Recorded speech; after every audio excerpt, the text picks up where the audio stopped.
Okay, this is my unboxing video for my second box of Darn Good Yarn.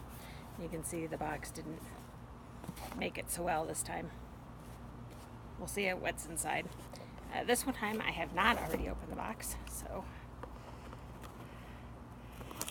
do that. And what we have inside.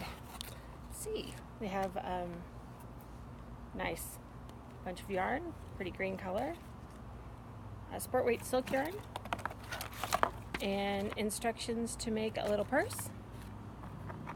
See that? And my special thing that came with it this time, which looks like you can use it on the purse, are these pretty little buttons.